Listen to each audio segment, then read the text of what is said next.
2단 신천지 이만희 교주의 항소심 재판이 시작됐습니다. 1심 결과에 양형을 두고 치열한 공방이 이어질 것으로 보입니다. 코로나는 NGO 단체들의 기부 문화에도 변화를 일으켰습니다. 어떤 점이 달라졌는지 살펴봤습니다. 7개의 교회가 하나의 비전과 사명을 갖고 사역을 이어오는 꿈의 교회 공동체 멀티교회를 소개합니다. 실천신학대학원 대학교가 포스트 코로나 시대를 준비하는 새로운 석사 전문 과정을 개설한다고 밝혔습니다.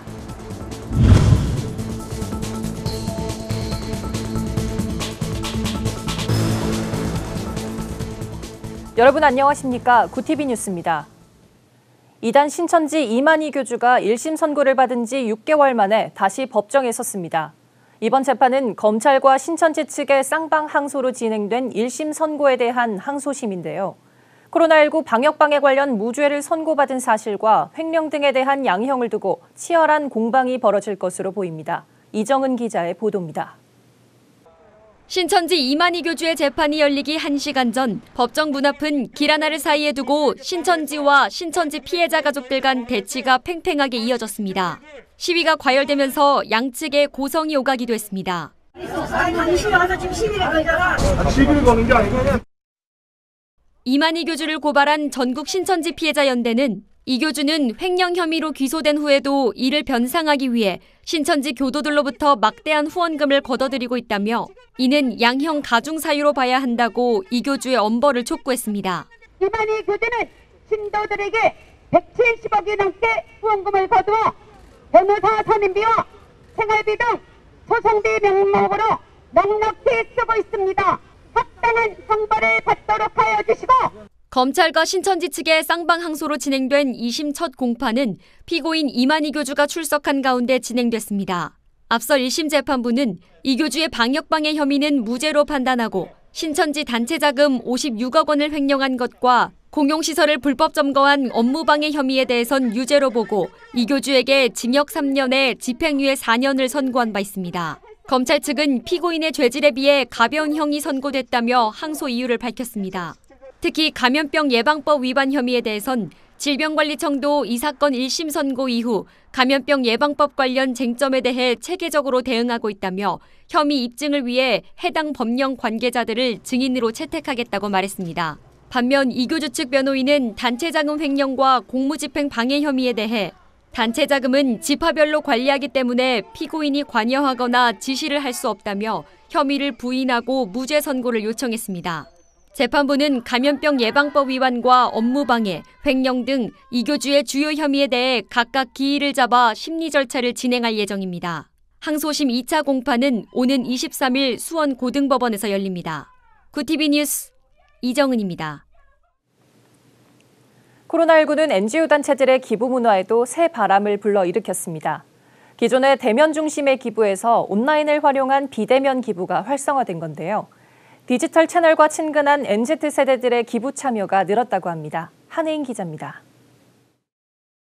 한국에서 보내준 엽서를 들고 굉장히 기뻐하는 아프리카 친구들의 모습을 볼 수 있죠. 월드비전이 엔터테인먼트 기업 샌드박스 네트워크가 제작한 게임형 컨텐츠입니다.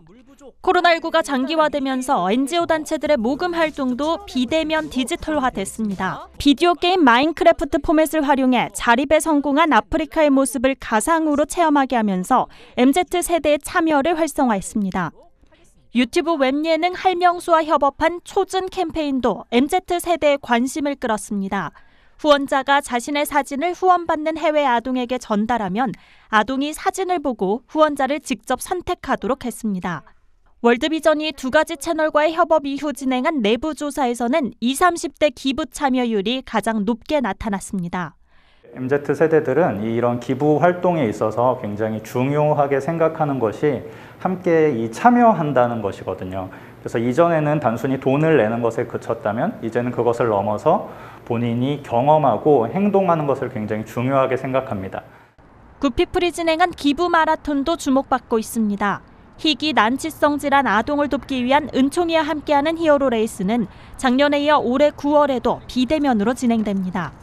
참가자들이 거리두기를 지킬 수 있는 장소에서 각자 달리는 방식으로 진행되며 완주 여부는 애플리케이션을 통해 확인할 수 있습니다. 기존에는 같은 장소에서 2, 1000명이 함께 모여서 달려야 됐다 하면은 비대면으로 진행되는 은총이와 함께하는 히어로 레이스는 본인이 원하는 장소에서 원하는 시간에 SNS 인증을 통해서 참여할 수 있다 보니 기부를 참여할 수 있는 진입 장벽도 낮아지고 미랄복지재단도 온라인 채널을 활용한 장애인 인식 개선에 앞장서고 있습니다. 장애인과 비장애인이 함께 마련한 미랄 콘서트는 유튜브 RTV를 통해 비대면으로 진행됐으며 현재까지 누적 조회수 약 2만 건을 기록했습니다. 장애 관련 에피소드를 오디오북으로 제작해 무료로 제공한 것도 새로운 시도로 꼽힙니다. 코로나 시대에 온라인을 활용한 이색 기부 문화가 확산되면서 MZ세대의 기부 참여가 활발해지는 선순환고리가 만들어지고 있습니다. 구티비 뉴스 한혜인입니다. 이른바 멀티교회로 불리는 꿈의 교회. 전국 7곳으로 분리 개척된 교회가 하나의 비전과 사명을 가지고 사역을 이어오고 있습니다. 특히 이 교회는 기독교 한국침례교단의 모태교회이기도 한데요. 꿈의 교회 멀티교회 사역을 진은희 기자가 취재했습니다. 교회는 많지만 비전과 사명은 하나, 멀티교회 사역을 하는 꿈의 교회입니다. 우리나라 최초의 침례교회 공주침례교회가 모교회인 꿈의 교회는 충남 공주를 비롯해 대전, 세종시 등의 7개 교회로 분리됐습니다. 2017년부터 멀티교회 공동체를 만든 꿈의 교회는 각각의 교회를 독립시켜 별도의 담임 목사를 세웠습니다. 그러나 주일 설교는 전 교회가 같은 본문으로 동일한 메시지를 전하고 있습니다. 앞서 말한 것처럼 하나의 비전과 사명을 가지고 사역에 나서기 위해서입니다. 그럼에도 지성전 개념과는 다르게 행정이나 재정을 독립적으로 운영한다는 것에는 차이점이 있습니다. 멀티교회 사역은 침례교 초기 복음이 필요한 곳에 선교사들이 직접 찾아가는 순회 목회로부터 시작됐습니다. 우리 선교사님들과 또 목회자들은 초기에 교회를 세우실 때 한 교회를 세워서 복음을 전한 것이 아니라 여러 지역에 복음이 필요한 곳에 교회를 세우고 목회자를 세우고 교회를 섬겼습니다. 안희묵 대표 목사는 멀티교회는 한 교회가 힘을 모아 필요한 곳에 또 다른 지역교회를 개척하는 것이 핵심이라고 강조했습니다.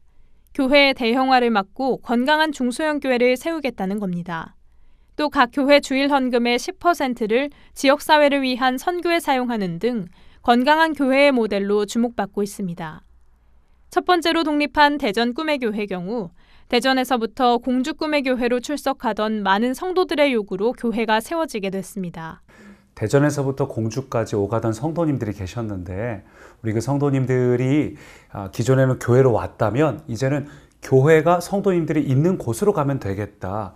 동일한 건강한 영적인 DNA를 가진 교회가 그곳에 가서 성도님들을 세우면 되겠다 해서 안 대표 목사는 꿈의 교회의 비전과 사명을 따라 교회를 세우길 원하는 곳에는 물심양면으로 적극 돕고 싶다는 뜻을 내비쳤습니다.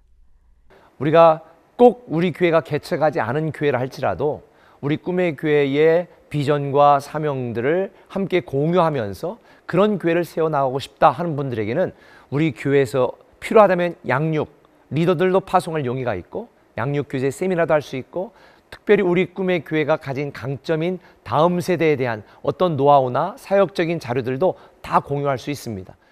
복음이 필요한 곳에 교회를 세워 지역 복음화에 앞장서겠다는 꿈의 교회의 사역처럼 건강한 교회들이 곳곳에 세워지길 기대해 봅니다. 구티비 뉴스 진은입니다. 실천신학대학원대학교가 이번 가을 학기부터 포스트 코로나 시대를 준비하기 위한 새로운 석사 전문 과정을 개설합니다. 실천신대 이정익 총장은 코로나 팬데믹을 겪으며 목회 현장과 선교에 실제적인 도움이 될 새로운 교육 변화가 필요하다고 생각해 기존 교과 과목의 틀을 벗어난 유동적인 전공 과목을 개설했다고 설명했습니다. 실천신대는 2년 동안 실천신학 전 과목을 배우는 석사 세부 전공 과정에 청소년 청년 리더십, 사회적 목회, 설교와 예배 등 총 3개 과정을 신설했습니다. 차세대 사역 현장과 미래 사역을 연구하는 청소년 청년 리더십 과정은 기존 국내 신학교육 가운데선 처음 신설됐습니다. 사회적 목회 과정에는 이중직 목회자가 증가하는 가운데 공익에 기여하면서 목회를 지속할 수 있는 교과목이 마련됩니다. 설교와 예배 과정에선 설교 신학과 현대 예배 유형 등을 심도 있게 연구하게 됩니다. 부울경본부에서 보내온 소식입니다.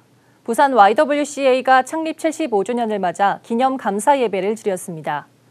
예배 참석자들은 부산 YWCA에 지나온 75년 역사를 돌아보며 기후위기에 맞서 지속가능한 사회를 위한 변화를 모색하자고 선언했습니다. 이날 말씀을 전한 서울청파교회 김기성 목사는 하나님의 꿈을 가슴에 품고란 제목의 설교로 아름다운 믿음의 삶을 지속하며 이웃사랑을 실천하길 강조했습니다. 재단법인 가나안 농군학교가 제4회 가나안 리더십 포럼을 개최했습니다. 이번 포럼은 하나님 나라 확장을 위한 리더십 네트워크를 구축하기 위해 마련됐습니다. 발제자로는 홍순원 해운대 구청장이 나서 리더십에 대한 강의를 전했습니다.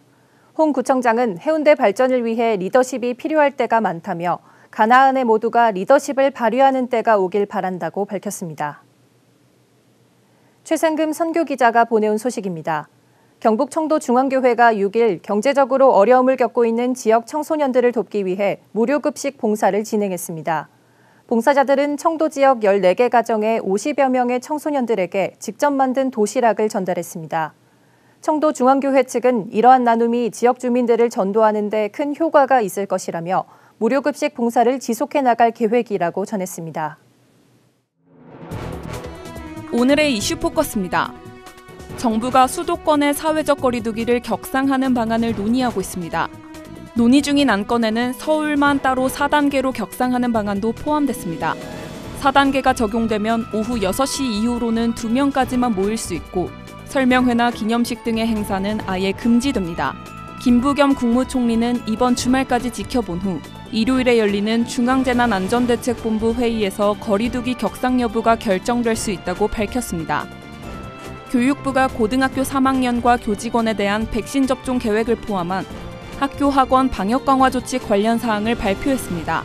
정종철 교육부 차관은 8일 브리핑을 통해 고3 학생과 고교 교직원은 오는 19일부터 백신 접종을 시작하고 지자체별 학원 종사자를 대상으로 백신 우선 접종을 추진한다고 밝혔습니다.